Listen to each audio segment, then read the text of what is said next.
When Stalin first came into power, he wanted the USSR to modernize at such a fast rate that it would make up for a 50-year gap in only 10 years. Stalin felt that this needed to happen because they needed to improve if they were to survive any possible attack that might come from capitalist West attempting to destroy communist Russia. The rapid industrialization would also bring about two political results. The communist support would increase as the workers were the communists' greatest supporters. Remaining opposition would also be eliminated, in particular the class of peasants, also known as the kulaks. Stalin created the 5-year plan. The first 5-year plan was aimed at expanding and modernizing existing industries, establishing new ones, and relocating those in the West further to the east, so that they would be more secure and protected by the vast amounts of land if Russia were attacked by the West. Results of the 5-year plan.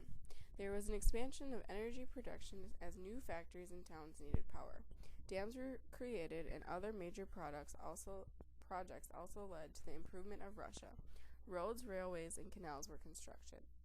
Russia was able to increase manufacturing and thus making more ample preparations for war in the future. A totalitarian government is one where there is only one party allowed, the ruling party. In Stalin's Russia, this meant that the Communist Party was supreme. All criticism and opposition is eliminated. The people are expected to be totally loyal to the state and to the person at the head of the government. Stalin ruled as a dictator, commanding his people with absolute power. He conducted many purges against his rivals and introduced a new constitution which reinforced his power. The secret police and even a cult helped to build up his image and keep him in power. Under Stalin's totalitarian government of the 1930s, many purges were held, killing millions. The Great Purges. Stalin used this 1934 law to launch a massive purge of all people, including Communist Party members and top government officials who were potential rivals or threats to him, those who criticized his policies, and even the innocent few.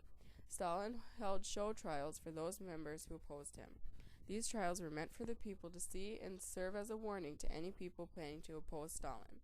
They were held in Moscow and were filmed at times to show in other parts of Russia, so that the people in those places would also receive the same precautionary warning. Effects of the Great Purges. The most important political effect was that Stalin became even more powerful than he was before. He got rid of his political rivals and nobody dared to challenge his authority. Even when Russia was doing badly in World War II, his leadership was not challenged.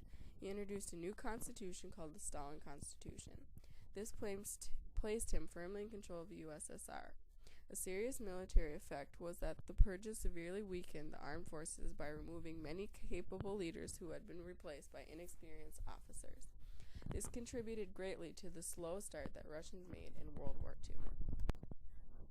Joseph Stalin died on March 5, 1953. It is believed that he was responsible for up to 20 million Russian deaths. Others believe that the number could be much higher. Stalin went down as one of the most feared and loved leaders of his time.